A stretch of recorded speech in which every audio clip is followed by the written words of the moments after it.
मैं वापस अपने कमरे में आ गया। अगले दिन दोपहर को कोमल बाजी जब मेरे कमरे में खाना देने आई, शलवार कमीज और बना दुपट्टे के, तो कहने लगी, भैया आपसे एक छोटा सा काम है, करोगे प्लीज? मैं दिल में, हाय क्या मेरी प्यारी बहना को मेरी जरूरत है?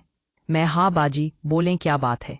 कोमल बाजी, वो दरअसल मुझे कल यूनिवर्सिटी जाना है, एक छोटा सा काम है, वो नशा और हना भी साथ चलेंगी।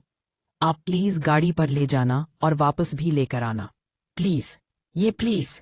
उन्होंने एक ऐसी रिक्वेस्ट वाली स्माइल के साथ कहा कि जिसके नतीजे में उनका चेहरा इतना क्यूट लगा कि देखने वाले जामे उनका चेहरा के होश ही उड़ जाएं।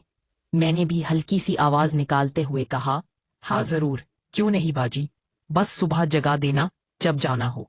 वो बोले, शुक्रिया भाई, आप बहुत अच्छे हो। और वो ये कहती हुई बाहर दौड़ गईं और मैं उनकी खूबसूरती देखता रह गया। रात हुई तो फिर दिल किया कि कल वाली हरकत हो जाए। वैसे भी रात का 1:30 बज रहा था और कोमल बाजी को सोए हुए काफी टाइम हो गया था।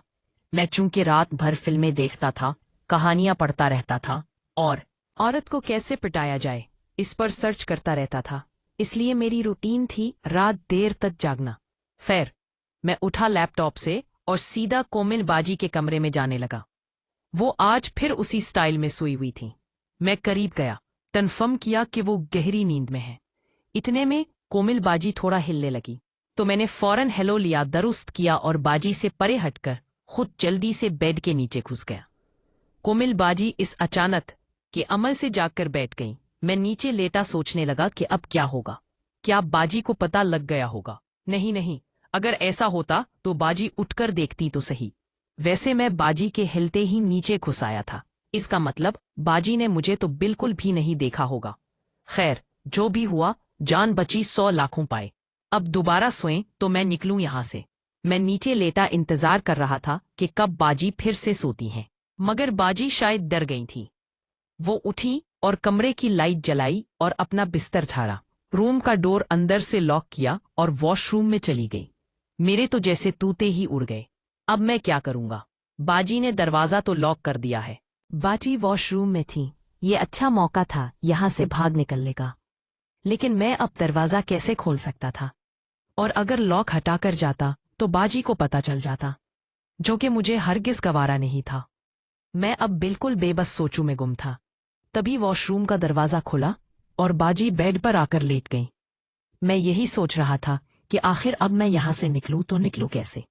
दरवाजा खोलकर जाता हूं तो बाजी को सुबह पक्का यकीन हो जाएगा कि कोई और भी कमरे में था, यानी सारी रात यहां ही गुजारनी पड़ेगी। सो भी नहीं सकता, एक तो नींद आएगी नहीं इस सख्त फर्श पर, दूसरा अभी गई तो सुबह बाजी को मिल मुझसे पहले ना जाग जाए। बाजी मुझे अपने बिस्तर के नीचे लेटा देखेगी तो क्या सोचेंगी, और शायद समझ ही जाएंगी। चलो खैर, जो तकदीर को मंजूर यहां पर लेटूं, अब तो जो होगा देखा जाएगा। अब मैं लेटे लेटे सोचने लगा, भाई जो भी हवा मंजर तो कमाल का देखा, काश कुछ ज्यादा हिम्मत कर लेता। इंसान को जितना भी मिले लेकिन पेट कभी नहीं भरता। खैर, मैं वहीं लेट गया।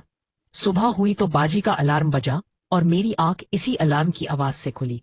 बाजी पहले से ही उठ गई थीं, जिसका अंदाजा मुझे नीचे लेटे बेड पर वजन ना होने से हुआ। तभी मेरी नजर बाजी की ड्रेसिंग टेबल की तरफ पड़ी, जहां से मुझे फर्श पर बाजी के पांव नजर आ रहे थे। जमीन पर सख्त फर्श ने मेरी हड्डी पसली तोड़ के रख दी थी। मेरी थकन का ये आलम था कि दिल किया कि अभी बेड के नीचे से निकलकर बाजी को कहूं कि बाजी, जो थप्पड़ मारने हैं मार लो मुझे, लेकिन ये इजाजत दो कि मैं अपने कमरे में जाकर सो जाऊं। लेकिन ये सब करने की हिम्मत शायद मुझे कयामत में भी नहीं आनी थी। फिर मेरे जहन में आया कि आज तो मुझे बाजी के साथ इसकी यूनिवर्सिटी भी जाना था, यानी मुझे कोई मौका नहीं मिलने वाला आराम करने का। तभी बाजी के कदम मुझे अपनी तरफ बढ़ते दिखे। मैं झट से सरक कर थोड़ा पीछे हटा। बाजी सीधा बेड की साइड से होते हुए वॉशरूम में घुस गई। कुछ देर बाद वॉशरूम में शावर चलने की आवाज आने लगी। वॉशरूम का डोर ओपन था, मगर मुझमें हिम्मत न थी कि बेड के नीचे से सर निकाल कर देखता। बाजी के रूम का दरवाजा अभी तक लॉक ही था। इतने में बाजी वॉशरूम से बाहर निकले और आकर बेड की साइड पर खड़ी हो गई। बाजी का चेहरा ड्रेसिंग के शीशे की तरफ था। मैं बेड के नीचे था और बेड पर पड़ी चादर की झालर साइड पर लटक रही थी।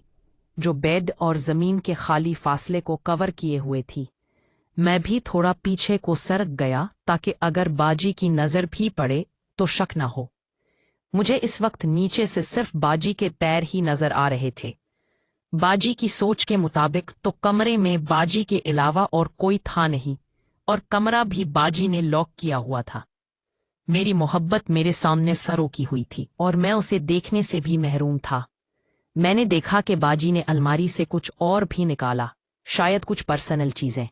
इतने में बाजी हाँ के फोन की बेल बजी। बाजी ने फोन उठाया और कान से लगाते हुए बोली, हाँ बोल मामू, कैसा है तू, जाग गया क्या? फिर आगे से किसी ने कुछ बोला। फिर बाजी बोली, हाँ अभी नहा के निकली हूँ, खो तो यूं ही आ जाऊं आज। फिर हंसने लगी, हा हा हा, नहीं भाई, मुझे कोई शौक नहीं लोगों को हार्ट अटैक कराने का, वैसे भी भाई के साथ जाना है, ऐसे देखेगा तो जान से ही मार डालेगा। फिर आगे से कुछ सुनकर बोली, शट अप। भाई है वो मेरा, अच्छा मैं भी नशा को पॉल करती हूँ, हाय। और बाजी ने फोन नीचे कर दिया। ओ तेरी खैर। दिल किया कि अभी बाहर निकलकर कहूं कि बाजी, ये फोन पर जो कोई भी था ठीक ही कह रहा था। आपका भाई वाकई आपको जान से ही मार देता, लेकिन जान से नहीं, पूरी जान से। वैसे मैं सोचने लगा कि ये मामू कौन था, बाजी किस से बात कर रही थी, और फिर ऐसी जुबान, बाजी ने मना भाई का झूठा कब खाया जो उसकी जुबान बोल रही है। खैर, वो तो ये उस वक्त बहुत कुछ ऐसा कर रही हैं जो कभी उसने मेरे सामने नहीं किया ना। ऐसी जुबान बोली। तभी बाजी ने दोबारा फोन से कान लगाया।